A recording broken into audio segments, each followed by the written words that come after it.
귀한 자리에 불러주셔서 감사합니다. 화면이 저는 진상 동부교회 장로입니다.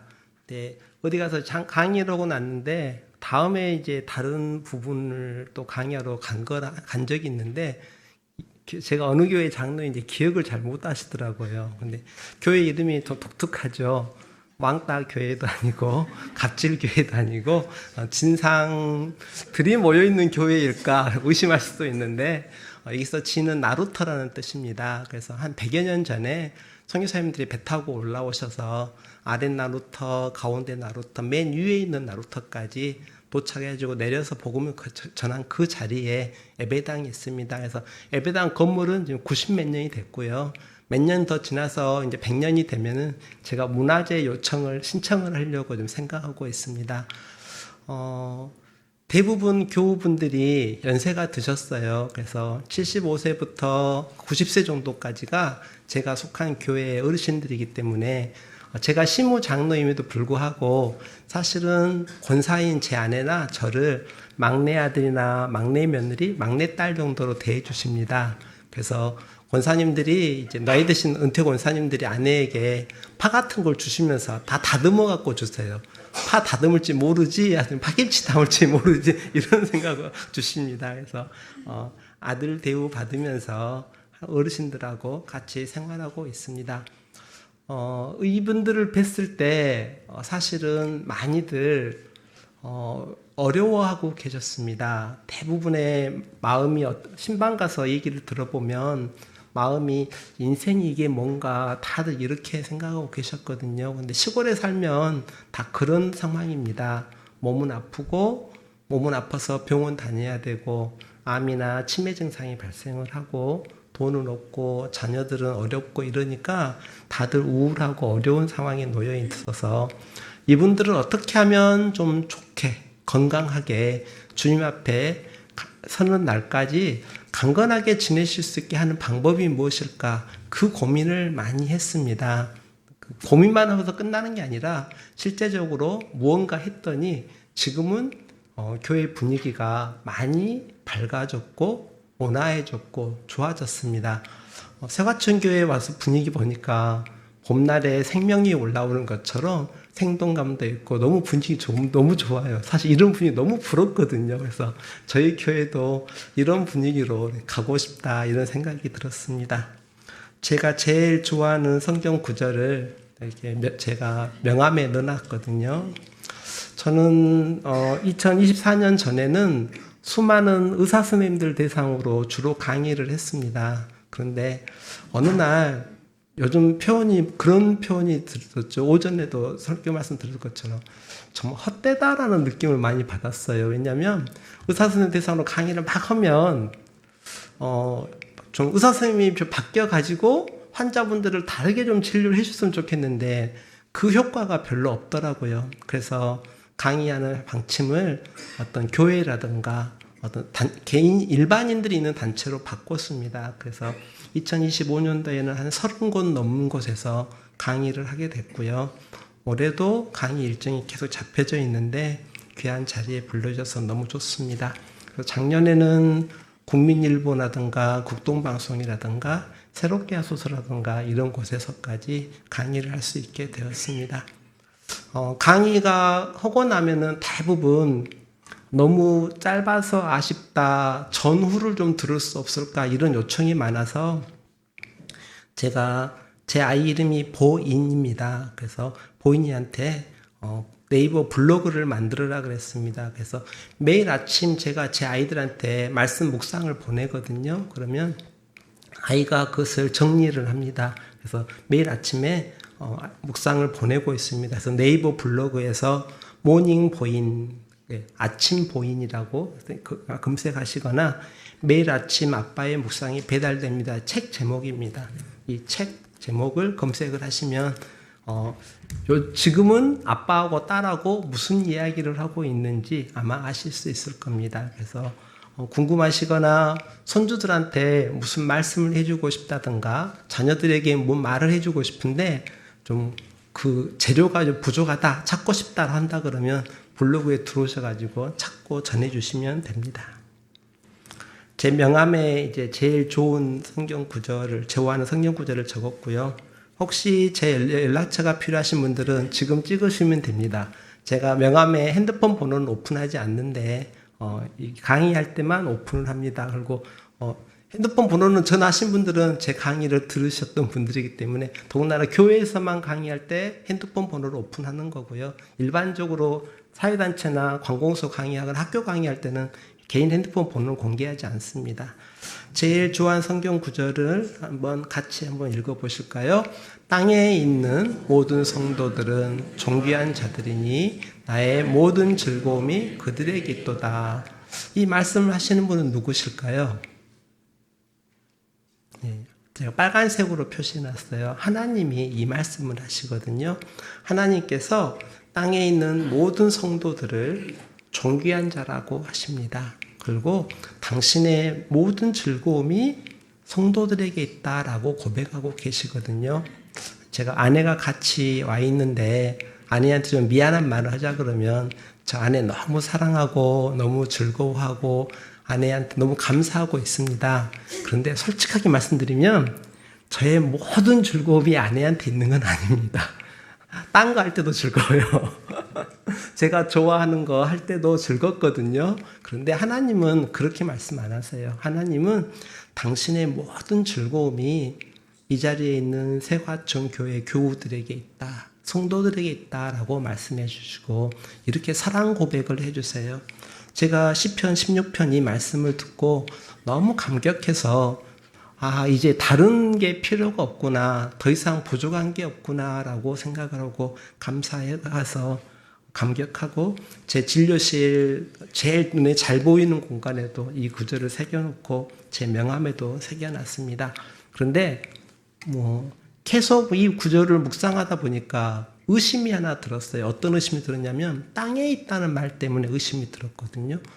우리가 성화되고 영화되어서 하늘의 영광스러운 천국에 있는 상태에서 하나님이 우리를 존귀한 자라고 하신다 그러면 당연히 아멘 하겠지만 이 땅에 있는 저의 현실을 놓고 보면 아니거든요. 오늘도 율법을 어기고 어제도 어기고 아마도 내일도 율법을 어길 가능성이 많은 사람이기 때문에 죄와 허물이 많은 존재이고 또 우리 몸은 저의 몸은 보시다시피 크고 멋있는 존재가 아니잖아요. 키 조그만하고 운동 잘 못하고 혹은 병들고 이런 존재인데도 불구하고 하나님이 존귀한 자라고 인정해 주시는 것이 너무나 감사가 되고 감격이 되었습니다.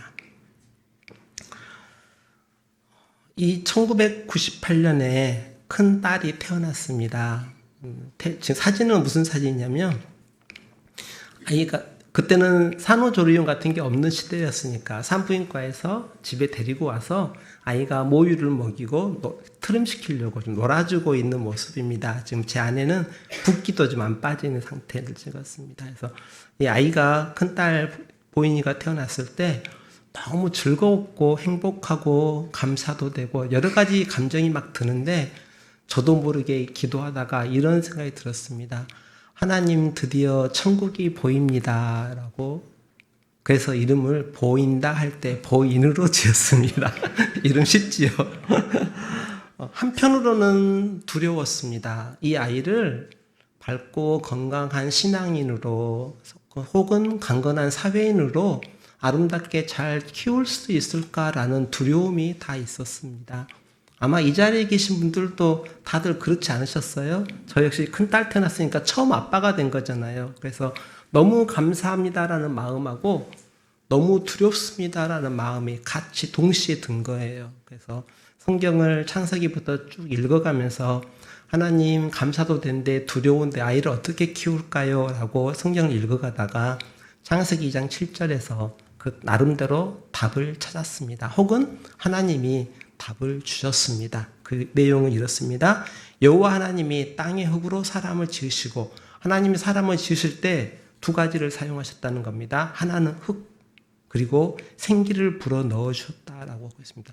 생기를 불어 넣지 않으셨으면 아마 저희가 짐승처럼 살아가야 될 것인데 생기를 불어 넣으셔서 사람처럼 성도처럼 타당하지 않을까 생각이 듭니다.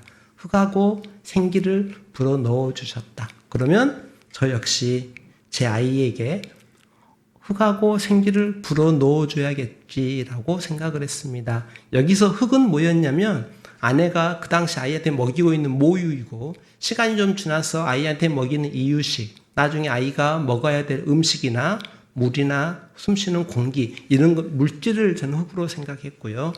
생기는 하나님께서 우리에게 주신 생기처럼 아빠로서 아이에게 줄 수 있는 생기가 무엇일까 생각하다가 저녁에 기도해 주는 것, 아침에 하나님 말씀을 묵상한 말씀을 아이에게 전달해 주는 것, 두 가지가 아빠로서 전달해 줘야 생기라고 생각을 했습니다. 그래서 아이가 태어났을 때 글을 모르고 못 알아먹을 때는 기도만 해줬고요. 아이가 이제 글을 알고 문자를 알게 다음부터는 아침마다 묵상글을 보내줬는데 그 묵상글을 초등학교 한 3, 4학년 때부터 보내주다가 지금은 29대까지 보내주고 있으니까 거의 20년 가까이 묵상글을 보내고 있습니다. 그 결과가 이겁니다. 받았던 책은 어떤 내용이냐면 흙에 대한 내용을 계속 강의를 하고 있었는데 이제 정창균 총장님께서 강의를 다 들으신 다음에 원고를 달라고 하셔놓고 원고를 드렸더니 책으로 내버리셨어요. 그래서 기능의학 건강관리 20주제, 실용편, 그리고 집중관리 3권의 책은 흙에 대한 내용입니다. 우리가 흙을 어떻게 다뤄야 되는지, 물질을 어떻게 다뤄야 되는지, 어떤 음식을 먹어야 되고, 어떤 음식을 피해야 되고, 이런 내용이, 건강에 대한 내용이 들어있고요. 옆에는 한 권은, 이제 이 책은, 생기에 대한 내용입니다. 아침마다 아이에게 보내줬던 묵상 내용들을 실은 아이가 스팸 처리했을 거라고 생각을 했습니다. 그럴 가능성이 많을 거라고. 사춘기거나 그런 과정을 거칠 때도 아침마다 아빠가 묵상글을 보내면 아이가 읽을까라는 생각을 했었는데 어느 날 아이가 그걸 다 모아놨다고 하더라고요. 그래서 몇 개나 되던 그랬더니 한 7,000개 된대요. 저도 많이 보낸 거죠. 아이한테 7,000개 정도 글을 보낸 거예요. 그 중에서 몇백 개만 모아가지고 아이에게 저도 모아가지고 이 책으로 냈습니다. 이 책이 생명의 말씀사에서 책을 내주신 다음에 생명의 말씀사에서 너무 좋아하시는 거예요. 그래서 왜 이렇게 좋아하세요? 라고 물었더니 작년에 2025년도에 52주 동안 매주 이제 책을 집계를 한대요. 그런데 52주 동안 51주가 불교 책이 종교 부분 항상 1등이었거든요. 근데 기독교 책이 유일하게 한 주를 차지했대요. 1등을. 그 책이 이 책이었습니다. 그래서 출판사에서 책이 많이 나가서 좋은 게 아니라 기독교 책이 1주라도 1등을 해서 좋다라고 얘기하시면서 그러면서 이제 다음 이게 말씀의 묵상에 대한 내용이니까 기도에 대한 내용은 없냐 그래서 좀 기도에 대한 내용 원고를 정리하고 있습니다. 제가 이렇게 책을 내고 강의를 하고 아이를 양육하면서 어떤 목적이 있을 거잖아요. 어떤 무언가를 이루게 하기 위해서. 제가 오늘 이 자리에서 강의할 때 들으러 귀한 오후 시간에 오셨는데 앉아 계신 교우님들도 어떤 목적이 있겠잖아요. 저는 목적을 신명기 34장 7절에 모세를 얘기를 하면서 목적을 얘기합니다. 모세가 몇 살에 죽었냐면요. 죽을 때 120세에 죽었대요. 그런데 죽을 때 세상적인 표현으로 골골하고 아프다가 죽었냐? 아니에요. 눈도 흐리지 않고 기력이 쇠하지 아니하였다라고 기록하고 있습니다. 책을 내고 강의를 하는 이유 목적은 뭐냐면 제 아이들이 120세까지 모세처럼 강건하기를 바라는 겁니다. 오늘 이 강의를 잘 들으시고 제가 무슨 말 하는지를 이해하신다 그러면 모세처럼 되실 가능성이 많습니다. 잘 들어주셔야 됩니다. 모세의 내용을 저는 이제 자연과학을 하는 의사이니까 이런 내용이 나오면은 이걸 그래프화하고 정량화하는데 탁월한 능력을 가지고 있습니다. 그래서 모세의 생명력을 그래프로 놓고 보면은 쭉 가다가 마지막에 며칠 앓고 돌아가셨을 것 같다 이런 생각을 하고 있습니다. 세상적인 표현 중에 9988234라는 표현이 있습니다. 99세까지 팔팔하게 살다가 2, 3일 살다가 앓다가 죽고 싶다. 그런데 모세는 99가 아니고요. 120 한 거예요. 120세 88, 2, 3, 4 한 거죠. 그래서 오늘 강의 목적은 여러분의 평균 가고 있는 모습은 빨간색으로 가거든요. 이게 대한민국 평균입니다. 이것을 강의하는 목적은 밀어 올려서 녹색에 가깝게 밀어붙이는 과정입니다. 모세도 모세 시대에 뭐 야곱과 이삭도 막 80세까지 살고 눈도 어두워지고 했거든요. 근데 모세는 특별하게 살았다는 느낌이 있습니다. 이것을 표현해 보면요, 매우 건강한 단계부터 사망 직전의 단계까지, 침상에 누워 있는 단계까지 이렇게 그래프가 있습니다. 중요한 것은 중간에 돌봄이 필요한 단계가 그 위에 있느냐 아래에 있느냐는 것은 아주 중요합니다. 그래서 할 수 있는 단계에서 한 단계씩만 하라 그럽니다. 신방 갔더니 이제 허리 수술하고 신방 갔는데 그분이 누워가지고 꼼짝 못 한다고, 나 무슨 운동해? 그래서 제가 그분한테는 발가락 움직이실 수 있죠? 그런데요, 발가락 꼼지락 하세요. 그게 허리 아프 수술하신 분이 할 수 있는 운동입니다. 그러니까 할 수 있는 운동까지만 하시면 됩니다. 앉아 계신 분들은 서서 버티는 거, 3초 버티는 거 하시면 되고요. 쓰실 수 있는 분은 3걸음 걷는 거 할 수 있고요. 달릴 수 있는 분이다 그러면 3초에서 5초간만 전력 질주해 보십시오 라고 말씀을 드립니다. 그것이 이 그래프를 밀어 올리는 방법입니다. 그래서 밀어 올릴 수도 있고 끌어내릴 수도 있습니다. 돌봄이 필요할 수도 있고 필요하지 않고 오히려 다른 분을 도와주실 수도 있습니다. 이걸 안 하면 어떻게 되냐? 우리나라 치매 환자가 계속 늘고 있고 경도인지 장애 환자가 늘고 있는데, 일본에 나라야마라는 영화가 있었어요. 멀리 산이 보이죠? 저 산이 나라야마이고요. 앞에 눈이 딱 내릴 때, 첫눈이 내리면 70세가 넘어가는 어머니를 저 산에다가 갖다가 버리는 일본 영화입니다. 슬픈 영화죠. 근데 일본에만 이런 내용이 있냐? 우리나라에도 있나 봐요. 이제 장사익 씨가 꽃구경이라는 노래를 불렀는데, 제가 노래를 못하니 노래를 못하고 읽어만 드릴게요. 어머니 꽃구경 가요. 제 등에 업혀 꽃구경 가요. 아들이 엄마한테 꽃구경 가자고 한 거예요. 등에 업히시라고 한 거예요. 봄날 어머니가 좋아라고 아들 등에 업혔습니다. 마을길을 돌고 산길을 지나서 숲길이 짙어지자 어머니가 아신 거예요. 아, 오늘이 나를 산에다가 갖다 버리는 날이구나. 어머니가 무슨 행동을 하시죠? 눈 감고 가만히 계시다가 솔잎을 따가지고 계속 뿌리고 계세요. 아들이 어머니 뭐 하십니까? 라고 물어보니까 어머니 답이, 아들아 내 아들아, 너 혼자 내려갈 일이 걱정이구나. 길 잃고 헤맬까 걱정이구나. 이게 어머니들 마음이에요. 아들도 마음 아픈데 어머니도 마음 아픈 거죠. 왜 이런 일이 벌어지느냐? 보건복지부 통계에 따르면 저 같은 시골교회에 있는 분들의 월 평균 간병비가 370만 원이 들어가는데 220만 원밖에 못 벌어요. 이분들이 노령연금 받고 농지연금 받고 뭐 이것저것 하더라도 370만 원이 들어가는데 220만 원밖에 못 벌니까 그 차액이 벌어져요. 대부분 외국인, 중국인 분들이 오셔가지고 간병을 해 주시는데, 아들이랑 같이 살고 있는 자녀분이 출근을 해야 되니까 한 7시 반에 나가야 되거든요. 그럼 간병하신 분이 7시까지 오셔야 되고요. 아들이 퇴근하고 집에 오면 7시니까 간병하신 분들은 12시간 정도를 근무를 하게끔 돼 있다 보니까 최저시급이나 계산하고 나잖아요. 그러면 이 금액이 나오는 거예요. 이 금액만큼 어려운 거죠. 그래서 처음에 시골에 갔을 때 그 교우분들이 다들 이제 우울한 상태에서 빠져 계신 거예요. 그래서 제 목적은 어떻게 하면 이분들을 회복시킬 수 있을까? 그 고민에서부터 공부를 하고 자료를 찾고 직접 이분들을 어떻게 관리를 치료를 해볼까 하는 과정에서 그 결과적으로 지금 이 강의를 하게 됐고 이 책을 이렇게 내게 됐다라고 이해하시면 됩니다. 치매 전 단계가 경도인지 장애입니다. 인지장애가 있다는 말인데 이름이 약간 잘못 붙었어요. 경도라고 붙으니까 심하지 않는 인지장애라고 생각하시는데 아니에요. 인지장애는 다 심해요. 근데 왜 의사들이 경도라고 붙였냐? 치매라고 진단하는 진단 기준 중에 하나가 뭐냐면 MRI를 찍었을 때 뇌 피질이 이렇게 쭈그러들어 있어야 되거든요. 그래야 확실하게 치매라고 진단하는데 인지장애 있지만 뇌 피질은 그대로 있는 경우가 많으니까 그때 경도라는 이름을 붙였어요. 사실은 구조는 그대로 있더라도 증상은 극히 나타날 수가 있거든요. 심하게 나타날 수가 있어요. 그래서 점점 경도인지 장애 환자분이 많아지고 있고요. 젊어지고 있습니다. 20대 후반부터 환자분이 제게 찾아오시거든요.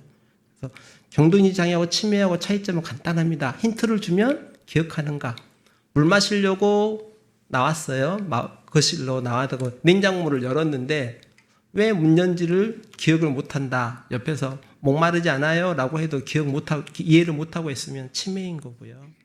그래서 경도인지 장애에서 1년에 10에서 15%가 치매로 가고요. 6년 정도 지나면 80%가 치매로 가요. 20대 후반의 여성이 경도인지 장애로 왔다라고 하면은 30대 중반만 돼도 치매로 갈 가능성이 80%가 있다는 말이에요. 그래서 어떻게 막아야 되냐? 그 전 단계에서 막아야 돼요. 저희 교회 평균 85세시거든요. 치매 유병률이 21%, 그리고 경도인지 장애 유병률은 28%, 합치면 49%예요. 제가 속한 교회의 현실입니다. 그러면 두 분 중에 한 분은 경도인지 장애 아니면 치매라는 말이죠. 아, 그러면 반이니까 반은 나는 괜찮네? 아니에요. 권사님이 경도인지 장애나 치매면 장로님이 그 권사님 돌봐야 되잖아요. 두 분 중에 한 분이 환자라 그러면 다른 한 분은 그분을 모시고 병원 다니고 치료받고 해야 되니까 괴롭습니다. 그래서 안 걸려야 돼요. 경도인지 장애에서 빨리 해결이 돼야 되는데 기억력이 얼마나 변화가 있느냐, 자가 테스트를 제가 이렇게 쭉 올려놨는데요. 한 번쯤 읽어보시고 여기에 해당되는 내용이 있다라고 한다 그러면은 내가 한 5개가 넘어간다라고 한다 그러면은 한번 이것을 가까운 병원에 가셔가지고 상담을 받아보시거나 혹은 내 가족이나 주변에 있는 분들이 이런 증상이 있다라고 하면은 한 번쯤 검사를 받아보셔서 치매로 가기 전에 어떻게 처치를 해드리자 이렇게 말씀을 드리고 있습니다. 근데 왜 이런 일이 많이 벌어지느냐? 이제 그걸 설명을 드릴 거고요. 그게 오늘 강의의 핵심 중에 하나입니다. 저희는 피조물입니다. 그러니까 창조의 능력이 없어요. 어떤 A라는 물질이 우리 몸에 들어오면 A-로 사용할 뿐이지 A를 B나 C로 바꿔가지고 뭔가를 만들어낼 능력이 없습니다. 그런 능력은 창조주 하나님께만 계신 능력이거든요. 그래서 우리 몸을 구성하는 흙을 9개로 분석을 하면 비타민, 미네랄, 섬유질, 효소, 물, 공기, 탄수화물, 지방, 단백질 이 9가지 요소로 구분이 됩니다. 그러면 비타민부터 한번 생각해 볼게요. 일본에서 나온 자료입니다. 시금치 한 단에 1952년대 비타민C가 150mg이 들어있었거든요. 41년이 지나가지고 검사를 했더니 8mg이 들어있었어요. 몇 분의 몇으로 줄었죠? 거의 20분의 1로 줄었어요. 어렸을 때 뽀빠이라는 만화가 있었는데요. 뽀빠이가 시금치 한 캔 먹고 힘을 내가지고 올리브를 구해오는데 지금은 20통 먹어야 돼요. 배부르가지고 올리브 못 구해와요. 문제는 93년까지 조사를 했어요. 그 뒤로는 조사를 안 했어요. 왜 조사를 안 했을까요? 이 문제가 해결돼서 안 했을까요? 아니에요. 시금치 파는 농가가 항의했기 때문이에요. 이게 발표되니까 시금치를 안 먹잖아요. 시금치 사는 농가가 억울하다고 왜 이런 걸 발표하냐, 조사에 발표하냐 항의하니까 조사를 안 해요. 그러면 52년부터 93년까지 이렇게 됐는데 지금 2026년에 시금치를 먹으면 얼마 들어있을까요? 이제 그것을 항상 하셔야 돼요. 검사를 안 하니까. 하지만 고갈되고 있다는 것은 사실입니다. 근데 왜 고갈될까요? 하나님이 7년에 한 번 땅을 쉬어달라고 명령하셨죠. 근데 제가 시골 농사 짓는 교회 어르신 장로님들 권사님들한테 7년째 땅 쉬어주면 안 됩니까? 라고 물어보면 답을 뭐라고 하시냐면 추장로는 속이 없어. 7년째는 뭐 먹고 살아라고. 예, 연작, 비가 와서 씻겨 나가는 이런 것 때문에 벌어집니다. 비타민과 미네랄이 거의 고갈 상태입니다. 같은 먹거리가 아니고요. 드릅도 가끔 이제 멀리서 목회자분들 오셔서 시간이 맞을 때 제가 지리산에서 난 채취한 드릅 같은 나무를 같은 거 맛집을 모시고 가면은 일반적으로 드셨던 드릅하고 맛하고 향이 완전히 다릅니다. 그러니까 우리가 먹는 것이 비타민과 미네랄이 거의 다 고갈 상태에 놓였고요. 더군다나 이제 어떤 오염물질이 들어오면 얘를 대사해야 될 때 비타민 B나 미네랄의 소모가 돼버립니다. 그러니까 먹는 음식물에 조금밖에 없었는데 그 조그맣게 있는 것을 다 써야 되는 상황에 놓였기 때문에 저희가 계속 비타민과 미네랄의 고갈 상태에 빠질 수밖에 없습니다. 그래서 이게 어떤 결과로 나오냐? 치매 증상이 있는 분들에게 기적적으로 오셔가지고 한두 번 치료했는데 치매 증상이 없다고 하신 분들이 있거든요. 이런 분들 공통적으로 뭐가 있냐면 비타민 B, D, C, 아연, 셀레늄, 철분, 마그네슘 이런 성분이 부족한 분들입니다. 그래서 오셔가지고 이것들을 공급했더니 치매 증상이 싹 사라진 분이 있습니다. 이것은 진짜 치매가 아니라 가짜 치매인 거죠. 그런데 이분 중 구분을 못하고요. 시간이 지나면 정말 치매로 진행을 합니다. 그래서 비타민과 미네랄이 부족한 먹거리가 가득한 세상에서 살고 있다. 이렇게 이해하시면 됩니다. 섬유질도 현미 먹는 것보다는 깎아서 먹죠. 그래서 껍질에 있는 비타민과 미네랄은 다 섬유질은 버리고 안에 있는 당분만 먹고 있는 것이 저희가 흰 밥을 먹고 있는 방법입니다. 어떻게 할까요? 예, 미강 같은 것을 좀 구입해 가지고 드시는 것을 권합니다. 미강은 쌀 깎아내고 나는 껍질이 겨 같은 껍질인데 미강 차로 드시거나 미강을 드시는 것도 도움이 됩니다. 효소는 이산화탄소식품 같은 걸 드시다가 보니까 소화효소가 부족해졌습니다. 그래서 효소 검사를 해보면 병들어서 오신 분들이어서 그럴 수 있지만 거의 80~90% 효소 부족입니다. 아주 간단합니다. 잘 발효된 음식 드시고요. 감시초 같은 거 드시면 됩니다. 물은 저였을 때 물 판다 그래서 생수 판다 그래서 봉이 긴선달 얘기했는데 요즘은 다 생수 사 드셔야 되는 상황이 놓였고요. 공기도 미세먼지 확인하고 마스크 써야 되는 상황이 벌어졌습니다. 그런데 숨 안 쉬고 살 수는 없지 않냐? 예, 숨 쉬고 살아야죠. 미세먼지 마셔야 됩니다. 그런데 몰아낼 수 있는 방법은 중강도 이상의 신체 활동이 미세먼지 영향을 극복한다고 되어 있습니다. 중강도 이상은요, 땀이 날 정도고요. 노래는 못하지만 대화를 할 수 있을 정도로 운동하셔가지고 땀을 내는 것이 중강도 운동이고요. 일주일에 3회에서 5회까지 하시면 됩니다. 그리고 탄수화물은 대부분 이제 우리가 탄수화물을 섭취할 때 농약을 피할 수가 없고요. 또 밀가루도 GMO 밀가루를 피할 수가 없습니다. 그런데 GMO란 말은 유전자로 조작했다는 말인데 어떻게 조작했다는 말이냐면 제초제에 죽지 않도록 조작했다는 말입니다. 그러니까 수확을 하려고 할 때 먼저 풀하고 밀하고 같이 있으면 수확이 안 돼요. 그러니까 어떻게 해야 되냐면 제초제를 뿌려가지고 밀을 다 죽여놓고 그 다음날 수확을 해야 됩니다. 2, 3일 안에. 그러니까 GMO라는 말은 제초제를 뿌렸다는 전제 조건이 같이 들어가 있게 됩니다. 그래서 우리가 밀가루, GMO 밀가루만 음식을 먹게 되면 아주 자연스럽게 제초제를 먹는 상황이 벌어졌습니다. 그래서 나는 아무리 조심해서 안 먹었어요 하더라도 제초제는 들어와 있다고 이렇게 이해하셔야 됩니다.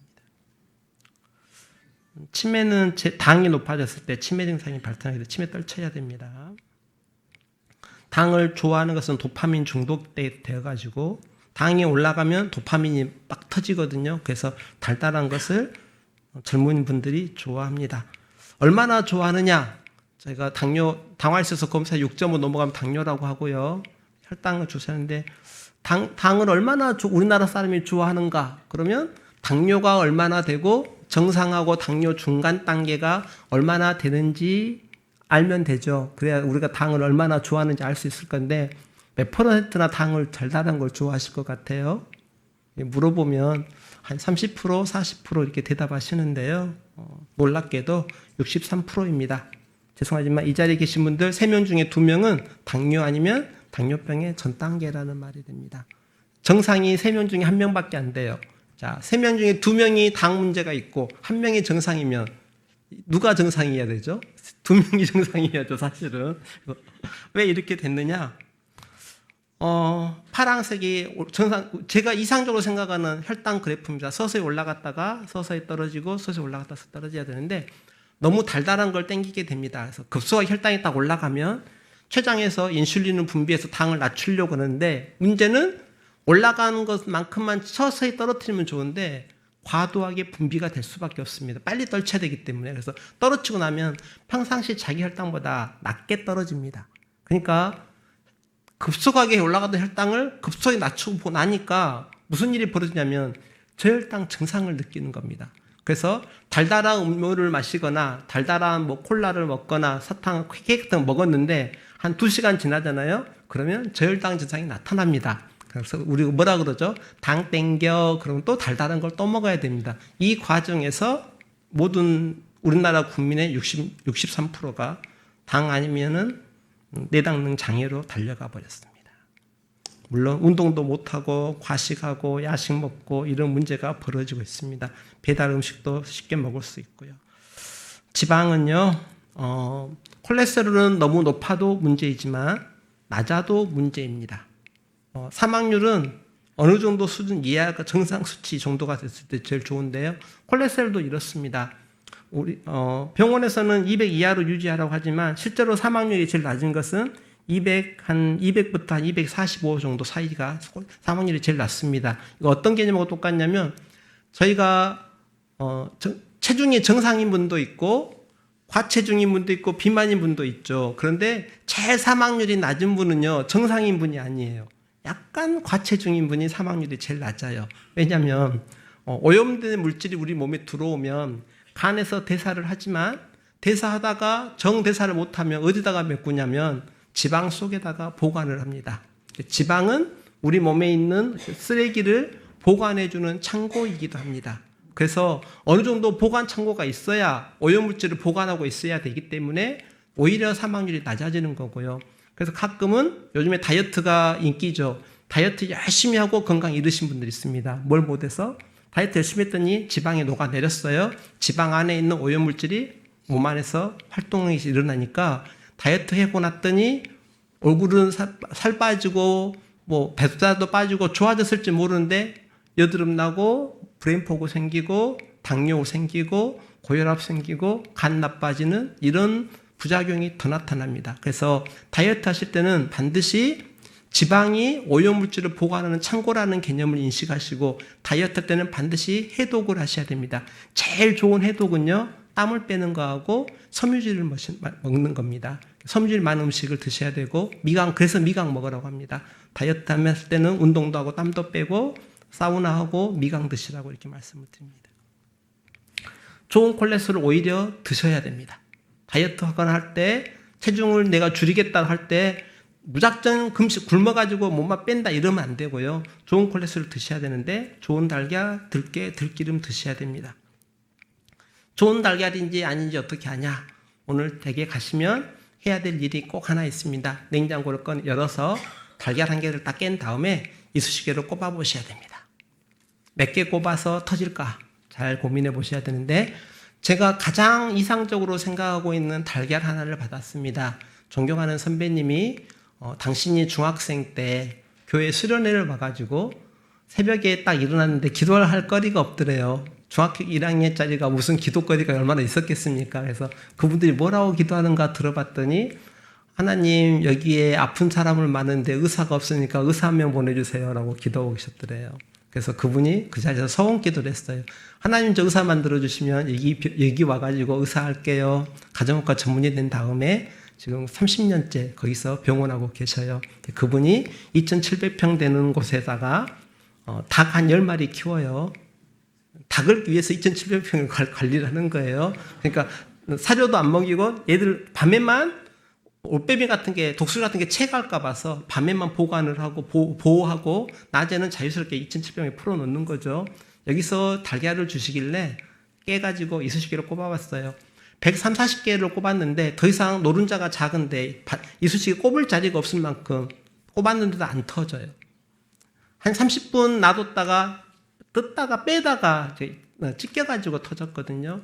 집에서 사갖고 산 달걀 이쑤시개 꼽아보시면 아마도 1, 20개 꼽으면 터져버릴 거예요. 그럼 고민을 하셔야 돼요. 이 달걀을 먹어야 돼, 말아야 돼. 근데 그 달걀 드실 수밖에 없는 상황이 있는 분들이 많죠. 왜냐하면 교회에서도 식당에서 그 좋은 달걀 어떻게 구해가지고 식당에서 하겠어요. 그래서 보호하는 방법이 뭐냐면 원래 달걀에는 그러니까 들소도 있고 멧돼지도 있고 그 야생 닭도 있죠. 이래들은 이제 이것저것 다 그냥 자기가 자연에서 난 거 먹었을 거잖아요. 그러면 오메가3하고 6의 비율이 1대1이나 1대2가 나옵니다. 그런데 저희가 GMO 옥수수 사료를 계속 닭에게 먹이고 돼지에게 먹이고 소에게 먹이다 보니까 얘들도 오메가6, 옥수수가 오메가6거든요. 그래서 이 비율이 1대20에서부터 1대80, 제가 예전에 한번 검사한 것은 1대120이 나오더라고요. 1대1이나 1대2로 하나님 만들어 오셨는데 1대120까지 벌어져 버렸으니까 이 먹거리를 먹는 순간에 우리 몸은 염증 반응이 진행할 수밖에 없어요. 그러면 어떻게 해야 되냐? 오메가3가 많은 음식을 추가해서 드시면 돼요. 들기름, 들깨 이런 것들을 드시면 되는 거예요. 닭알을 꼽아가지고 내 가정에 있는 있는 분이 중병이다. 꼽았는데 한 10개 꼽았더니 터졌다. 그럼 그 닭알 드시지 마시고. 하지만 건강한 일반인들이다. 그럼 그런 닭알 드실 때 반드시 들깨나 들기름을 추가해서 드셔주셔야지만 됩니다. 제 아이가 대학에 딱 들어갔다고 하니까 제가 아이한테 퀴즈를 냈습니다. 여러분에도 내는 거예요. 자, 건강을 해치는 여대생의 행동, 여대생이 잘못한 거 찾으셔야 됩니다. 친구랑 둘이 나는 아이스 아메리카노 마실 거야, 난 따뜻한 아메리카노 마실래 해서 카드 주고 계산하고 카드 영수증 돌려받았습니다. 그 다음에 안에서 먹고 가고 싶었는데 너무 늦게 나와서 시간이 안 되니 강의 시간을 가야 되니까 테이크아웃 해주세요 해가지고 가서 이제 받아가지고 이동하다가 빨리 강의실로 가야죠. 근데 이제 안 녹으니까 막 흔들어가지고 마시다가 한 명은 먹고 한 명은 따뜻한 먹고 자가용으로 이동하죠. 차량으로. 연료 부족하니까 셀프 주유 좀 싸니까 셀프 주유 했을 거예요. 그 다음에 수업 끝나면 보자 해가지고 남은 커튼 이따가 마시자라고 했는데 여대생이 잘못한 것 한 개라도 찾으신 분 있으면 한번 손 한번 들어주십시오. 자, 뭐가 잘못했습니까? 예, 맞습니다. 좀 이따가 이거 가져가십시오. 네. 여자분이 영수증을 만지시면 안 됩니다. 피부를 통해서 흡수가 되고요. 이때 들어오는 영수증에 있는 독소가 다낭성 난소 증후군, 생리불순, 갱년기 장애, 불임까지 유발한다는 논문들이 많이 있습니다. 제 오신 환자분 가운데 여수에다가 카페를 차리셨는데 예상 밖으로 아름다운 곳에 차려놓으신 것 때문인지 너무 잘 된 거예요. 집에 있다가 안 되겠길래 나가서 카운터에서 열심히 계산을 받으셨어요. 그리고 몇 개월이 지나니까 이유 없이 몸이 너무 아파. 근데 대학병원 가도 원인을 모르겠대. 와가지고 쭉 얘기하다가 간단히 알았어요. 영수증 장갑 안 끼고 만지셨죠? 그런데요. 그거 검사하니까 가득 나와요. 자, 돈은 버셨지 모르지만 영수증을 만지는 바람에 건강을 잃으셨어요. 자, 하나는 영수증 만지신 거. 또 다른 거 찾으신 분 계실까요?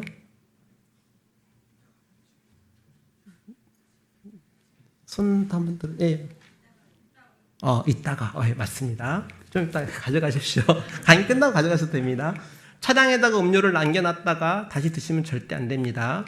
차 안에 놔두면은 아이스 아메리카노는 약간 따뜻해졌을 거고요. 미지근해지고요. 따뜻한 커피도 약간 미지근해지죠. 그 과정에 놔뒀다는 음료는 마시면 안 되고요. 생수도 차 안에다가 놔뒀다가 마시면 안 됩니다. 무조건 버리셔야 됩니다. 또 찾은 분이 있으실까요? 네. 예, 맞습니다. 커피를 만지시면 테이크아웃 하시면 안 됩니다. 텀블러를 항상 준비하셔야 되고요. 또 다른 거 찾으신 분 있으실까요? 드시다가 정말 실수 많이 하시는 분들인데 오늘 강의 안 들으시면은 듣고 나시면은 이게 잘못했다고 이렇게 이해하실 수 있습니다. 화면에 있습니다. 예, 맞습니다. 흔들면 안 됩니다. 미세 플라스틱 폭발합니다. 발라드등 밑에 다 떨어지기 때문에 가져가십시오. 셀프 주유하실 때는요, 절대 유리창 내리시면 안 됩니다. 유증기를 맡으시면 안 되고요. 내가 기름 넣을 때도 바람이 이쪽에서 오는가 봐가지고 바람이 오면은 등지고 이렇게 넣어주셔야 되고요. 기름 넣고 있다가 바람의 방향이 바뀌면 숨 참고 이쪽으로 도망가셔야 됩니다. 제일 좋은 것은 멀리 떨어져서 있으신 방법이 제일 좋습니다. 이런 것을 이해를 못하시면 결국은 환경 오염물질이 우리 뇌를 치매로 달려가게 합니다. 고래고기 좋아하지 마십시오. 큰 물고기일수록 기준치 100배의 오염물질이 있습니다. 나 고래고기 안 먹어. 예, 고래고기 안 드시지만 큰 물고기는 드십니다.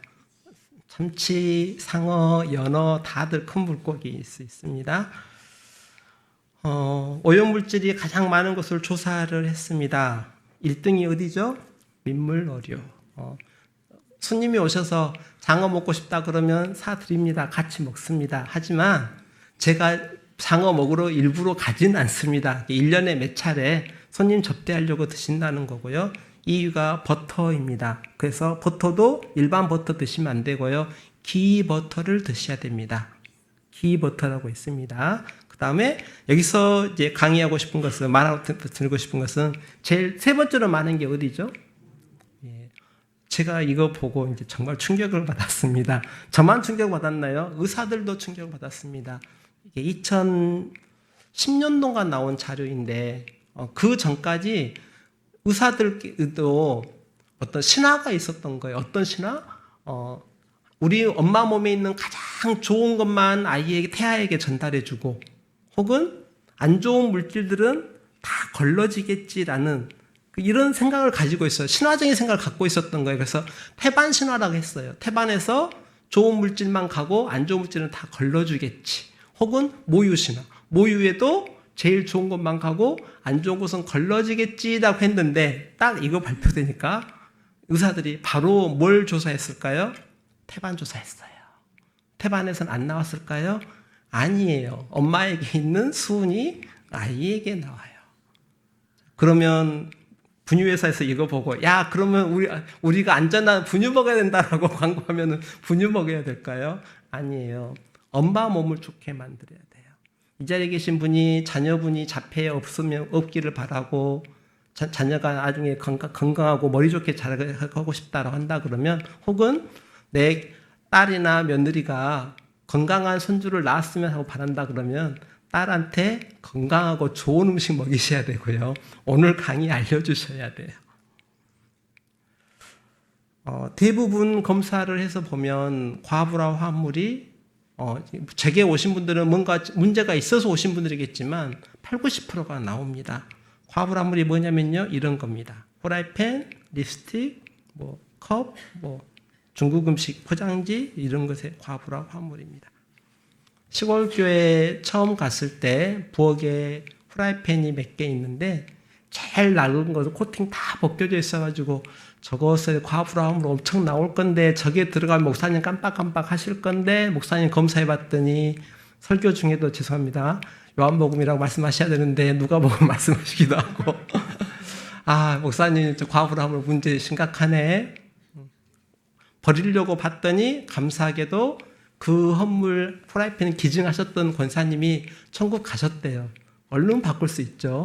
근데 나머지는 눈치를 봐야 돼. 아직 현직에 계셔. 살아계셔. 출석하고 계셔. 그럼 어떻게 해야 되죠? 예. 눈치 봐가지고 잘 바꿔야죠. 그래서 이런 우리가 사용하는 프라이팬 같은데, 종이컵, 화장품, 기능성 옷도 있습니다. 땀은 배출하고 비는 막아내는 아웃도어 같은 데다 과부람을 막고요. 포탈레이트, 비스트멜 이런 게 많이 들어있습니다. 검사하면 다 나옵니다. 이것들을 빼야죠.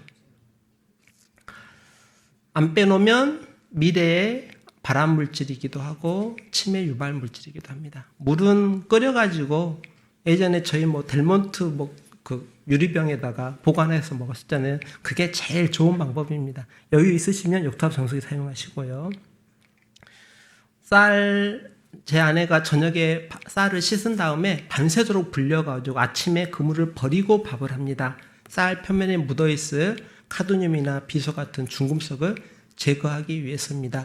물론 영양학적으로는 손해입니다. 씻어가지고 그 뜬물 안에 영양소가 있을 건데, 근데 영양소가 들어온 것보다는 중금속이 들어오는 게 더 유해성이 크니까 쌀 뜬물을 버리셔야 됩니다. 불려서 버리셔야 됩니다. 멸치, 정어리처럼 작은 생선 드시고, 납은 해산물 조금만 드시고요. 비소 같은 경우는 쌀, 해조류, 비소가 들어오면 1급 발암 물질이고요. 비수가 들어오면은 암 환자분들 검사하면은 비수하고 카드뮴 나온 분들이 너무나 많습니다. 알루미늄 호일로 열을 가한 음식을 피해 주셔야 됩니다.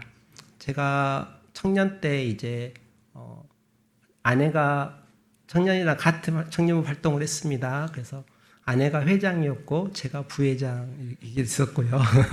그래서 제가 아내를 집에 데리고 왔더니 아버님이 어머니한테 제 이제 어떤 애냐라고, 어머니는 같이 교회 다니시고 아버님 안 다니셨거든요. 물어보니까 어머니가 명답을 하셨어요. 제가 뭐 학교를 어디 나왔는지 집안이 어떤지 모르겠는데 아무튼 제가 당신 아들보다 똑똑해요. 인기도 많고 똑똑해요. 그러니까 아버님이 내 아들보다 똑똑하다고. 제가 회장이고 당신 아들이 부회장이야.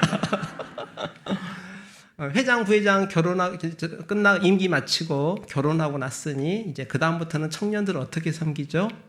후배들이 회장, 부회장 하고 있을 거잖아요. 그 당시에 삼양라면이 제일 쌌습니다. 수련회 하면은 삼양라면 한 박스 사가지고 가가지고 청년들 오면 후배들이 라면 끓여주는 것이 전임 부회장이 하는 일입니다. 그래서 이제 끓여주는데 문제는 교회 사택에나 교회 주방에 있는 후라이팬이나 이걸 쓰면은 사모님들이나 권사님들이 뭐 화를 내세요. 자꾸 이렇게 긁어놓고 망치니까 설거지 잘 못 해놓고 이러니까. 그래서 고민하다가 알루미늄 호일을 접었어요. 몇 겹을. 가지고 그 그릇처럼 해가지고 거기다가 라면을 끓여줬거든요. 근데 이제 그 중에 몇 분은, 자매님 몇 분은 선교사님도 되시고 사모님도 되셨고 그 후배 중에 몇 분은 목사님도 되셨는데 어느 날 이제 그분이 사역 잘하고 계신가 해서 그 교회 들어가서 막 보고 있는데 똑같이 깜빡깜빡합니다. 누가복음 얘기해야 되는데 요한복음 얘기하고 장절 말씀하셔야 되는데 순간 막혀가지고 장절 못 하시고 그러면 제가 찔립니다. 그때 끓여드렸던 라면에 함께 들어갔던 알루미늄이 그 목사님의 뇌에 딱 막혀가지고 지금 깜빡깜빡하게 만들지 않는가 마음에 찔립니다. 저 있는 곳에 먹거리 중에 하나가 호일에다가 통닭하고 마늘을 많이 넣어가지고 만든 구이를 좋아하시거든요. 그래서 오시면 아이 친구들도 그러고 손님들도 그러고 그거 먹어보고 싶다고 그러고 큰일 났네. 호일에 김밥 정도까지는 괜찮습니다. 그 정도 열은 괜찮은데요. 호일에 싸가지고 고온의 열을 가하게 되면 호일에 있는 알루미늄이 음식으로 스며듭니다. 그 음식을 먹으면 바로 뇌로 갑니다. 그래서 치매 입건하신 분들 뇌 부검해보면 알루미늄이 많이 나옵니다. 그래서 절대 알루미늄은 호일로 감싸가지고 요리하시면 그 음식을 드시면 안 됩니다. 통닭도 그렇게 먹는 분도 있고요. 오리도 이렇게 드시는 분도 있고 대패 삼겹살도 그렇게 드시는 분도 있습니다. 그래서 청년들이 제가 이제 청년부 부장일 때 식사라도 하고 있는데 오늘 대패 삼겹살 먹고 싶어요. 제발 그거 먹지 말고 딴 거 먹어라. 쌀 불려 드시고요. 컵라면 용기, 만두 용기 피하시고요. 빨간색 고무 대야 피해 주셔야 됩니다. 시골 교회 갔더니 가을에서 이제 김장하시는데 큰 빨간색 고무 대야에다가 열심히 이제 그 김장 쏘라고 하나요? 그 재료 막 버무려 가지고 넣는 거 하시고 있습니다. 저 안에서 오염물질 엄청 쏟아질 건데 그래서 이제 제발 그거 쓰지 말아주세요라고 했더니 어느 날은 권사님들이 치장도 말 듣고 이제 김장 매트로 바꿨대. 김장 매트는 더 나빠요. 스테인리스로 바꿔주시면 됩니다. 티백은 3분 이상 우려되지 마시고요. 레이저 프린터기 옆에 있을 때는 사용 때 항상 마스크 쓰셔야 됩니다. 어찌됐든지 오염물질은 들어올 수밖에 없습니다. 그러면 어떻게 할 거냐? 조리법이라도 바꿔야 됩니다. 여기서 보실 것은 삶은 감자에 당 독소가 17 들어있습니다. 그런데 이것을 감자 튀김으로 바꾸면 얼마가 될까요? 읽어주셔야 돼요. 1522. 자, 당 독소가 삶았을 때는 17 들어오는데 튀기면은 90배가 커져버립니다. 뭘 먹어야 되죠? 삶아서 줘야 됩니다. 삶고 데치고 해야 돼요. 굽고 튀기고 후라이하면 안 되는 겁니다. 그래서 치킨, 차돌바이오, 삼겹살, 감자튀김보다는 백숙, 샤브샤브, 수육복숭아, 삶은 감자로 먹어야 됩니다. 그랬더니 아이가 뭐라고 하냐? 아빠 먹을 게 없어. 나는 못 먹으라고. 교회 가도 이거밖에 안 주는데 너는 병이 없으니 일주일에 6일은 건강한 음식 먹고 하루 정도는 이런 음식을 먹을 수 있다. 하지만 나중에 아빠가 중병이다. 중병에 들었다 그러면은 너희가 챙겨줘야 될 식단 중에서는 이걸 다 빼줘야 된다. 중병일 때는 1년에 한 번 가능하더냐 이 정도이고요. 일반인들에게는 7대1 혹은 5대2 이 정도까지는 조절할 수 있다고 생각하시면 됩니다. 이렇게 이것저것 다 해가지고 몸이 망가졌어요. 회복하는 방법이 뭐예요? 라고 물어볼 때 제가 새벽 기도하세요. 그럼 회복이 돼요. 라고 말씀드렸더니 그런 무당적인 답변이 어디가 있냐. 그래서 새벽 기도하는 것은 실제적으로 우리 몸이 건강해지는 논문들이 많이 있어요. 왜냐하면 제가 비만 환자 치료를 막 하는데 정말 어려운 환자분들이 있거든요. 도저히 치료가 안 되는 거예요. 이것저것 다 했는데. 근데 어느 날 이분이 드디어 자기가 비만을 이겨냈대요. 몸무게도 좋아졌고 좋았는데 비결이 뭐냐고 했더니 새벽 기도하는 거래요. 그래서 새벽 기도가 왜요? 했더니 첫 번째 새벽 기도 가야 되니까 빨리 일어나야 되죠. 4시에 일어나야 5시까지 갈 거 아니에요. 4시에 일어나려고 하니까 9시에 자야죠. 야식을 먹을 시간이 없어. 두 번째, 겨울에 추운데 추위에 떨면서 새벽 기도 가야 되죠. 저희 같은 교회는 새벽에 난방이 안 해주는 게 아니라 해드려도 추워요. 떨리거든요. 추우니까 추운 곳에 몸을 노출하는 것이 자율신경계 조절에 도움이 많이 됩니다. 그래서 새벽 기도하는 것이 노화를 막는 방법입니다. 대나무 뿌리를 제가 사진에 올려놨는데요. 이제 저희 교회 90 가까이 되셨는데 두 분이 11조를 하셨어요. 90 가까이 되셨는데 농사 지어가지고 팔아가지고 돈이 생기니까 11조를 하셨단 말이잖아요. 도대체 8, 90대 가지고 병원 다니고 병원비가 안 들어가고 저분들은 왜 농사를 하시나 두 분은 어떻게 비결이 뭔가 했는데 두 분 다 공통점이 대나무 뿌리였어요. 두 분이 젊으셨을 때 쌀 독에 대나무 뿌리가 있었대요. 자, 이 대나무 뿌리가 왜 있는지 이유 아시는 분 계십니까? 네, 누구 방금 말씀하셨어요. 예, 맞습니다. 시어머니가 쉽사리 시키려고 쌀 독에다가 대나무 뿌리를 넣어놓습니다. 대나무 뿌리 마디가 있으니까 이게 자 역할을 해요. 딱 시어머니가 가서 찍어보는 거예요. 그래가지고 쌀 얼마나 못 먹게 하려고.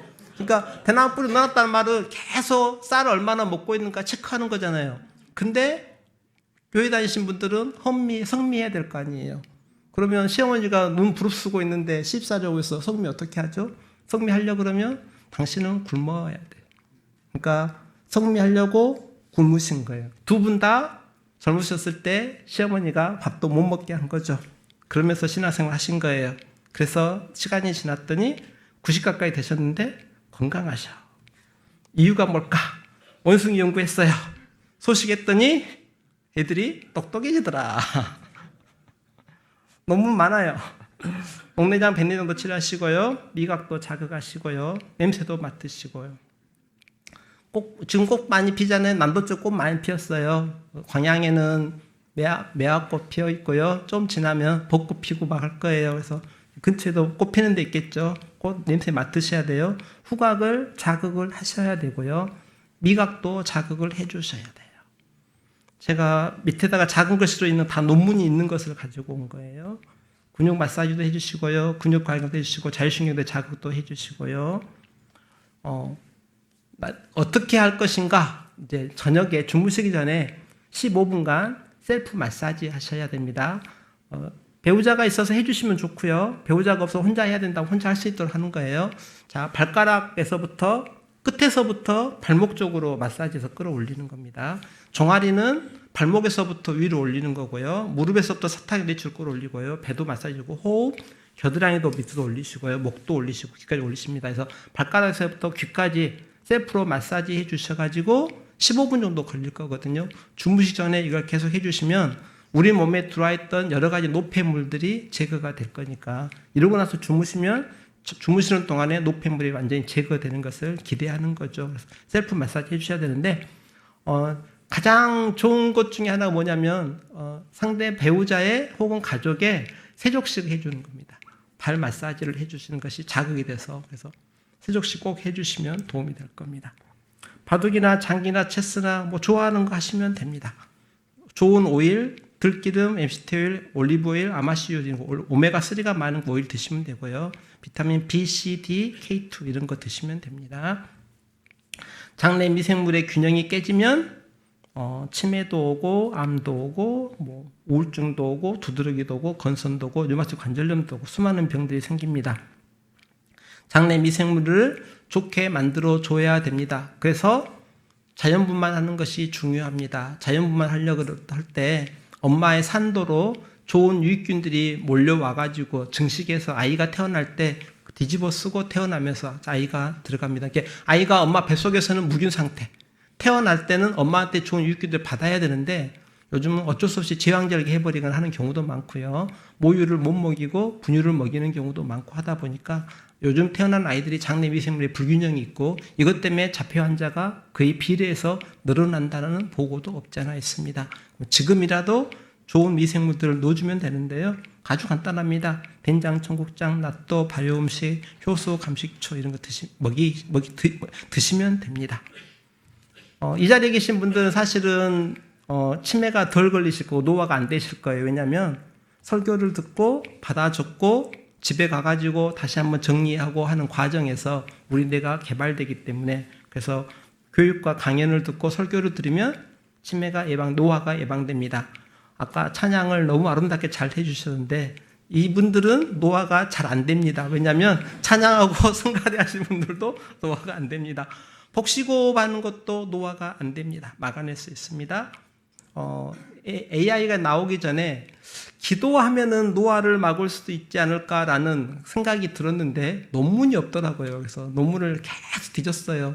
영국에 있는 무슨 그 대학의 그 사이트에 들어가가지고 막 뒤지고 해서 10일 걸려가지고 겨우 찾았어요. 근데 요즘에 AI가 발달해가지고 물어보면 5분에 답을 해준답니다. 소리내서 성경 읽는 것도 노화를 예방할 수 있는 방법 중에 하나입니다. 아까 이제 오전 예배 참여해서 보니까 딱 성경 읽는 분량이 아주 알고 그렇게 하셨는지 모르겠는데 적절했습니다. 처음에 제가 교회 갔을 때는 어르신들이 글을 잘 심채목 하니까 성경을 본문을 오래 읽는 것을 부담스러워 하셔서 담임 목사님이 이걸 무척 짧게 읽으시더라고요. 그래서 제가 목사님에게 소리내서 성경을 읽으면 노화가 예방되는 논문을 보여드리면서 이제 그 교도가는 성경 본문을 좀 길게 해달라고 부탁을 드렸고 목사님이 애쓰해 주셔가지고 딱 그 정도로 이제 길게 하고 있습니다. 조명과 수명은 이렇습니다. 이제 제가 잠자는 1시간 전에 알람이 울립니다. 그러면 붉은색 그 조명으로 바꿉니다. 흰색 조명을 끄고요. 약간 옛날 형광등 같은 조명으로 바꿉니다. 그래서 이게 이제 제 서재의 모습이고요. 요즘에는 이걸 이제 개발을 해서 AI하고 접목해가지고 그래서 같은 조명인데 제 신체 리듬하고 얘가 AI가 리듬을 파악을 한 다음에 자야 되는 시간 1시간 딱 전에 얘가 알람이 딱 울리면서 조명을 딱 바꿔버려요.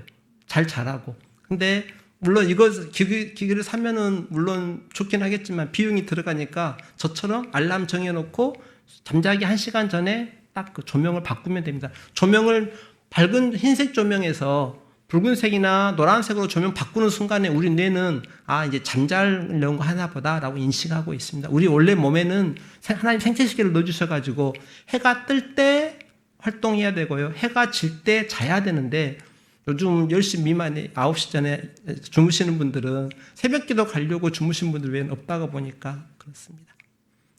이렇게 얘기를 하면은 시장로가 앞에서 저렇게 얘기하는데 정말 될까? 이렇게 의심하시는 분도 계셔서 모범 사례 가져왔습니다. 실제 사례입니다. 그 집에 가면은 이렇게 붙여 있습니다. 7시에 일어나기, 아침밥 많이 먹기, 운동 많이, 마당 10바퀴 돌기. 마당이 꽤 넓어요. 이 예배당보다 약간 넓은 모습입니다. 여기 10바퀴 돌게 합니다. 운동도 하게 하고요. 박수도 이렇게 치게 합니다. 필사를 시켰습니다. 열심히 성경 필사하고 계십니다. 시계, 동서남북에다가 시계를 다 붙여놨습니다. 왜냐하면 시간 개념이 시골에서 있다 보면은 해 졌네 이렇게 가버리거든요. 그래서 시간 개념, 달력 개념, 인지 기능 계속 확인하는 겁니다. 퍼즐도 맞추시고요. 이분이 한쪽 손에 장애가 있으신 분인데 회복이 되니까 열심히 손뜨개를 하셔요. 지금 그 전 교회 교우들에게 하나씩 준다고 소뚜기를 해갖고 오신 거예요. 수세미를 좀 만들어가지고 오신 거예요. 앞에 말씀드렸던 내용대로 철저하게 따라서 하신 분들은 치매 초기에서 경도인지 장애로 바뀔 수 있다. 이 말씀을 드린 겁니다. 잘 주무셔야 되고요. 해가 뜰 때 그 빛을 받는 것이 가장 건강한 삶의 리듬이다. 이렇게 나온 논문들이 많이 있습니다. 이 논문들은 크리스찬들이 쓰는 논문이 아니고 그냥 일반 자연과학 하신 분들이 하루 중에 어떤 생활 리듬이 가장 건강할까? 해 뜰 때 햇빛을 눈으로 받는 거라고 생각하고요. 뇌를 청소를 잘하면 좋습니다. 일정 시간 일어나고 야식 드시 마시고 차 마시고 오메가3 드시고 명상과 요망, 불멍, 물멍도 좋습니다. 어린 왕자 이야기를 잠깐 하려고 가져왔습니다. 다들 아시죠? 어린 왕자가 왕의 별, 허영꾼의 별, 술꾼의 별, 사업가의 별, 가동의 별, 지역자의 별을 해서 지구까지 옵니다. 왕의 별은 무슨 별이냐면요. 권세 중독입니다. 세상의 권세에 빠진 권세 중독자이고요.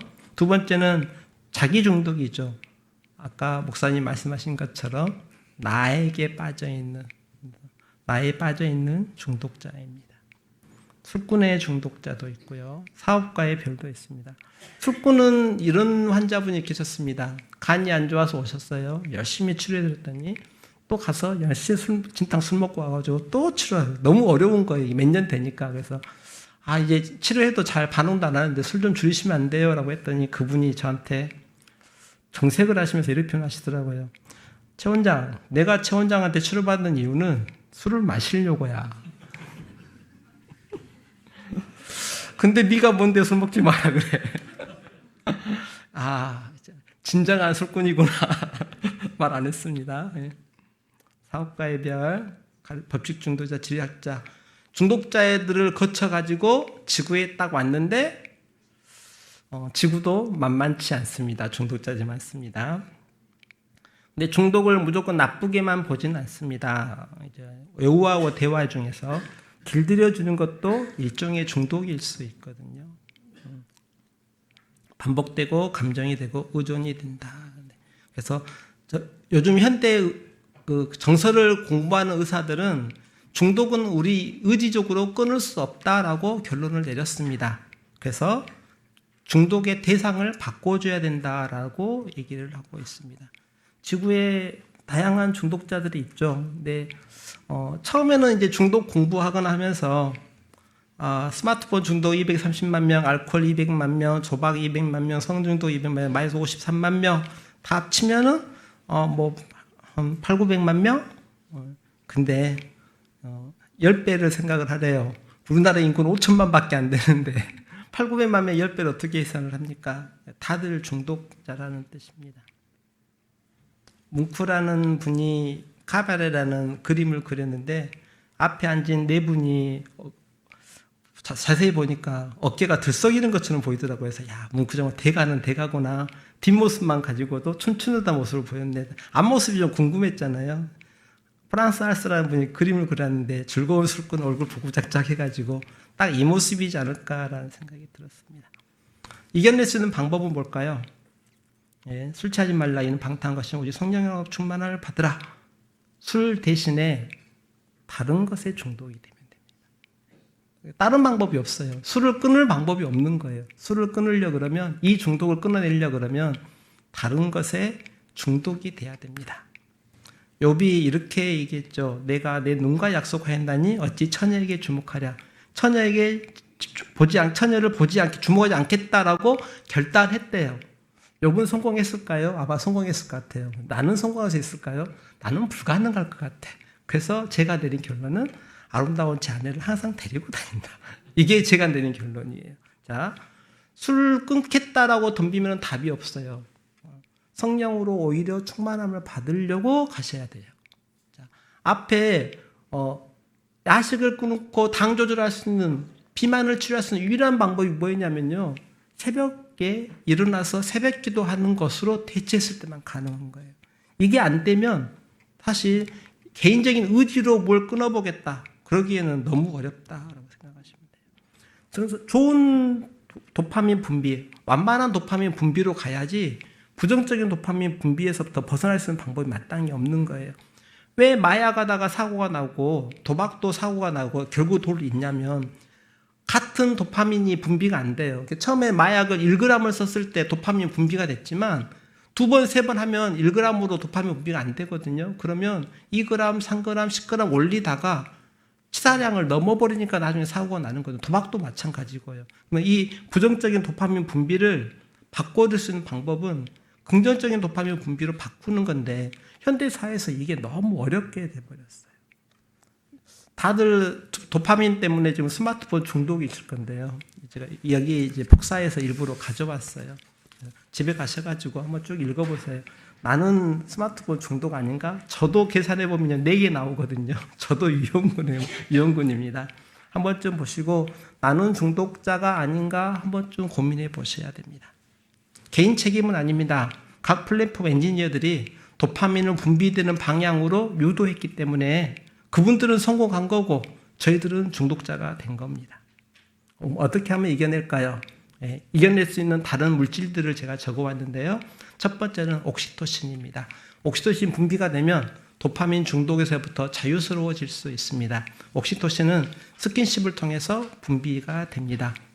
시골 교회에 가서 이제 교우들 현황을 살펴봤더니 자녀분들이 1년에 4번 찾아오면 정말 효자인 거예요. 시골에 명절에 추석 때, 구정 때, 아버님 기일 때, 어머니 생신 때 4번 찾아오면 효자인 거죠. 4번 다 찾아오기도 힘들어요. 거기에 지금 저 봄신방 하다가 왔거든요. 봄신방, 가을신방 그러면 6번. 그래서 2달에 한 번 너무 좀 적다라는 생각이 들어서 제가 장로신방을 따로 갔어요. 아내랑 다른 권사님이랑 모시고 3명이서 장로신방을 따로 갔는데 당회신방 가면은 목사님이 주로 말씀을 해주시고요. 장로신방을 가면 제가 무슨 말씀을 전하겠어요. 듣기만 해요. 그러면 이제 무슨 말씀 하시냐면 일사후대 때 추웠던 이야기부터 1시간 반 이렇게 얘기하시거든요. 그 얘기 끝에 며느리는 이제 구원파로 가가지고 교회 안 나가, 아들은 신천지로 가버렸어, 아들은 안수집사인데 코로나 이후에 교회를 안 나오고 가나안 교인이야, 다 이런 말씀 이렇게 하시거든요. 그런 말씀 다 듣고 나서 마지막에 이제 제가 하는 행동이 있어요. 어머니 손 꼭 잡고 기도하죠. 저는 스킨십을 하는 거예요, 어머니에게. 그래서 그렇게 기도하고 같이 울고 그러고서 옵니다. 공식적으로 제가 스킨십을 할 수 있는 방법, 시간이 또 한 번 있는데 저희 교회는 이제 예배 끝나면 바깥에 이제 목사님하고 장로하고 저하고 둘이 서요. 옆에 은퇴 장로니까 3명이 서가지고 나오시는 분들 다 이렇게 손을 꼭 잡아드립니다. 어느 날은 한 분이 추장로 왜 내 손은 안 잡아줘라고 화를 내시더라고요. 그래서 그분에게 제가 그랬어요. 어머니 그때 제가 56이었거든요. 지금 58세인데 56. 어머니 제가 56이고 어머니가 지금 68이어가지고 아직 70이 안 돼서 손 잡아주면 좀 구설수에 오를 수 있으니까 2년만 기다려주세요, 어머니. 옥시토신 분비가 되면 중독에서부터 자유스러워질 수 있습니다. 그래서 출근하기 전에 스킨십 뽀뽀도 좀 하시고 사이가 좋으시면 등도 밀어주시고 세족식도 해주시면 좋겠습니다. 엔돌핀은 참 감사한 것은요. 억지로 웃어도 뇌는 속아가지고 엔돌핀 분비를 한다는 겁니다. 억지로라도 웃어주셔야 됩니다. 세로토닌은 항우울제, 항불안제로 사용하고 있는데요.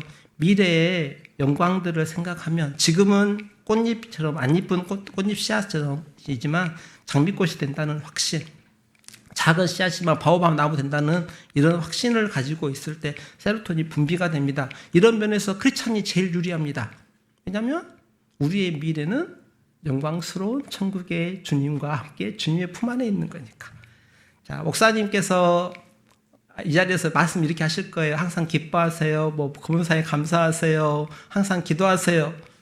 궁금하지 않으세요? 항상 기뻐하면 우리 뇌가 어떻게 바뀌는지 찾았어요. 하버드 대학교에서 항상 기뻐하면 긍정적인 태도를 받았더니 심장병이 50%가 줄더라. 혈압이 줄더라. HSCRP라는 염증 수치가 떨어지더라. 하버드에서만 했을까요? 스탠퍼드 대학에서도 웃었더니 내장 마사지 효과가 있어가지고 노를 젓는 것 유산소 운동이 있었고 뇌의 산소 포화도를 높여가지고 인지 기능이 활성화되더라. 억지로 웃으면 뇌가 맑아지고 치매가 멀어지더라라고.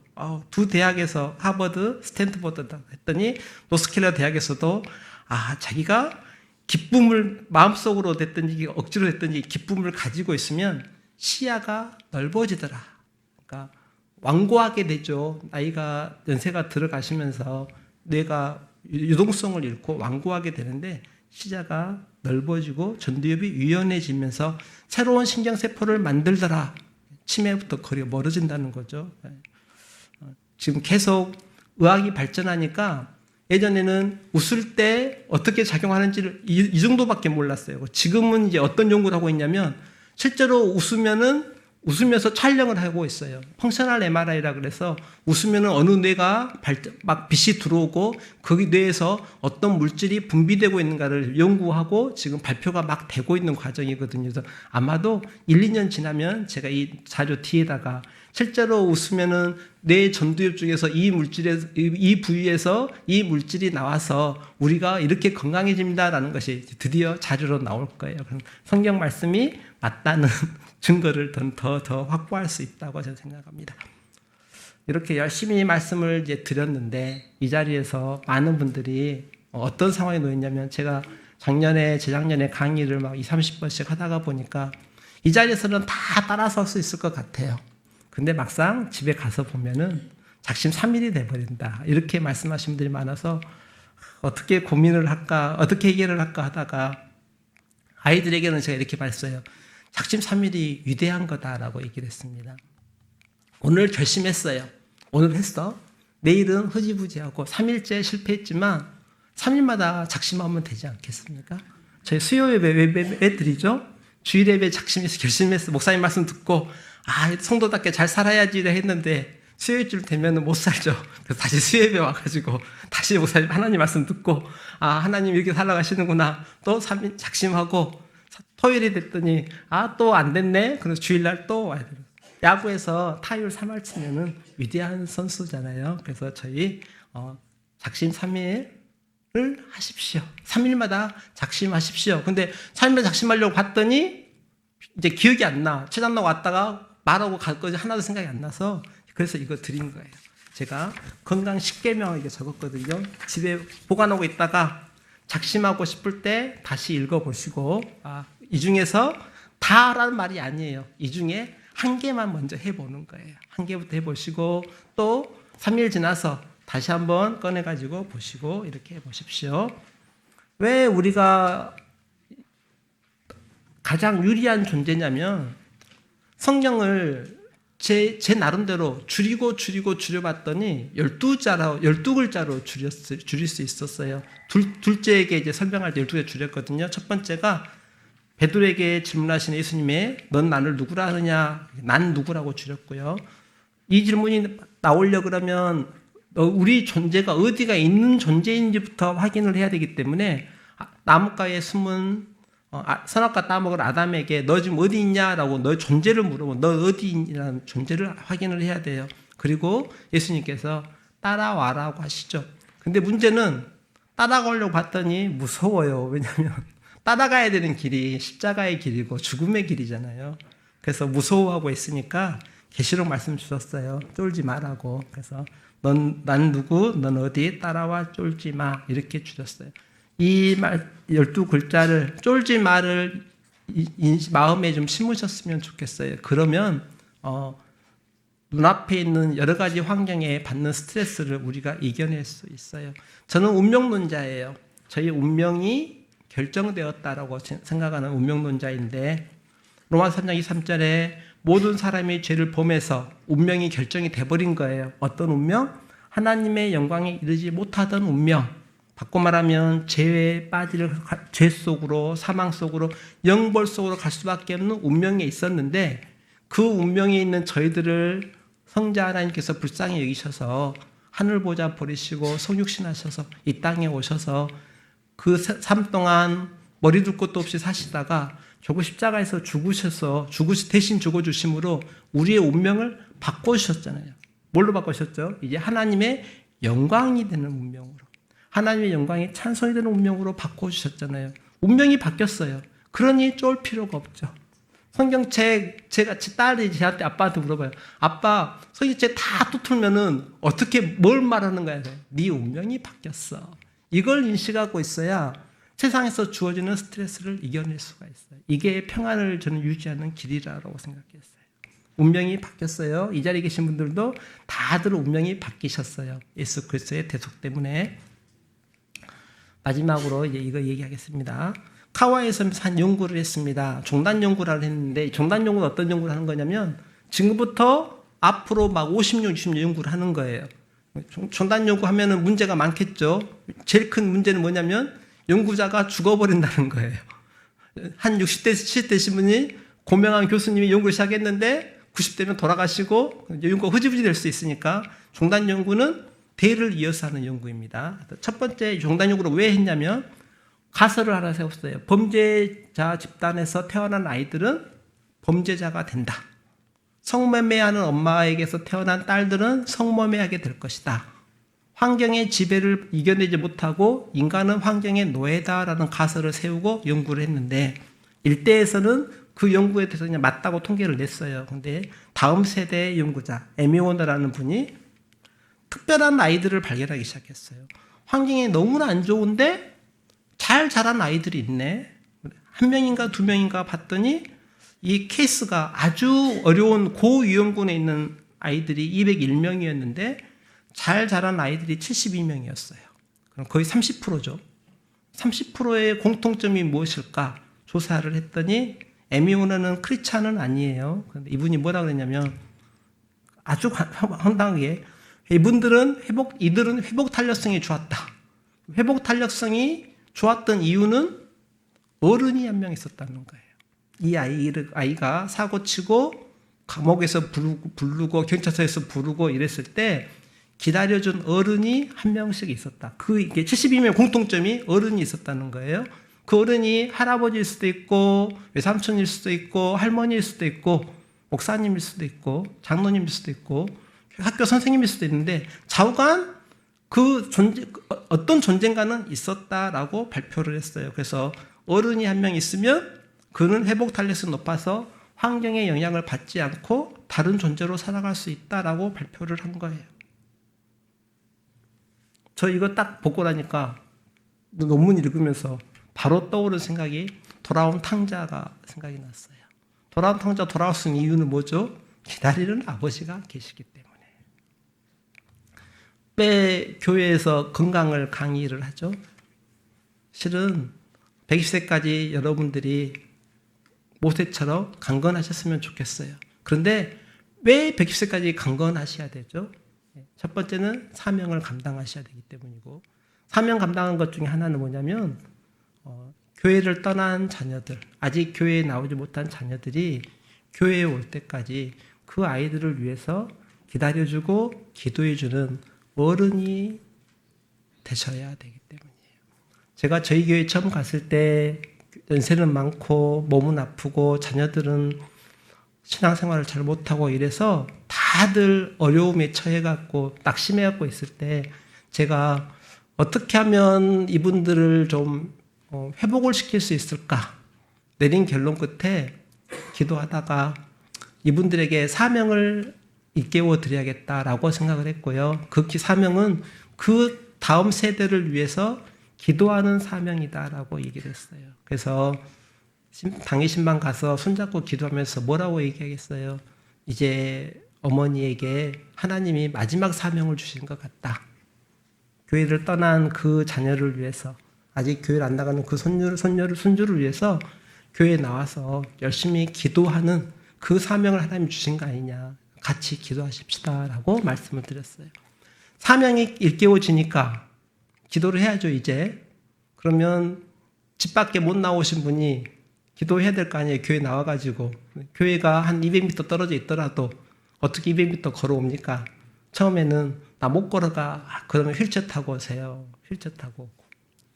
휠체어 몇 번 타고 오다가 중간에 잠깐 일어나 보세요. 이렇게 세워보고 이렇게 세워지면 5초간만 버텨보세요. 5초간 버텨보고 결국은 걸어서 예배당에 오셔서 기도하고 가시는 거예요. 그래서 사명을 건강해져야 되는 이유가 뭐냐면 사명을 감당하기 위해서라고 인식하시면 돼요. 운동하시고요. 억지로라도 걸으세요. 그래서 이분들이 억지로라도 웃고 운동하고 걷고 할 수 있는 거 한 번씩 하는 거예요. 차가운 곳에 노출돼야 되니까 추울 때 일부러 교회에 나와서 아직 난방이 덜 되어서 추운 예배당에서라도 기도하셔야 돼요. 공기청정기, 정수기 사용하시고요. 유기농 음식 드시고요. 플라스틱이나 이런 소재 최소한 하시고요.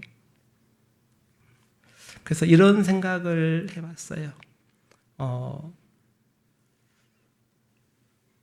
교회와 가정과 자녀과 배우자에게 말년까지 덤이 아니라 말년까지 유익이 되기 위해서 말년까지 기다려주는 교회의 어른이 되기 위해서 지금 할 일이 뭐냐면 많이 씹으시고 음식 조금만 먹고 단식하고 운동하고 자세 바로잡고 해독하려고 하고 마사지하고 좋은 음식 먹고 마음도 잡고 억지로라도 감사하고 웃으려고 기뻐하고 기도하고 찬양하고 묵상하고 예배하는 것이 그 어른으로 남기 위해서 억지로라도 이걸 좀 해보셨으면 좋겠다. 물론 하려고 오늘은 마음 먹었지만 2, 3일 지나면 흐지부지 되겠죠. 그때마다 3일 작심 3일 생각하셔가지고 다시 이거 꺼내가지고 읽어보시고 하나씩 따라해 가시면서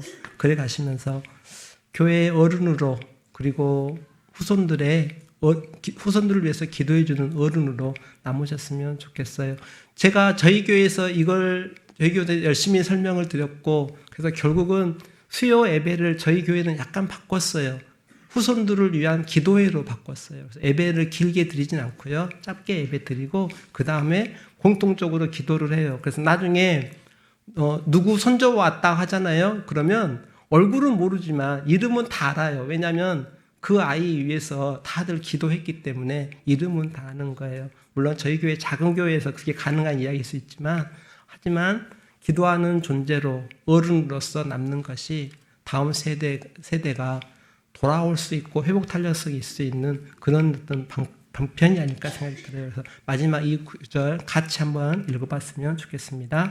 나는 교회와 가정과 자녀, 배우자에게 말년까지 유익이 되기 위하여 다작, 소식, 간식, 운동, 바른 자세, 해독, 순환, 건강한 식습관, 마음 잡기, 감사, 기도, 찬양, 묵상, 예배를 합니다. 경청해 주셔서 감사합니다.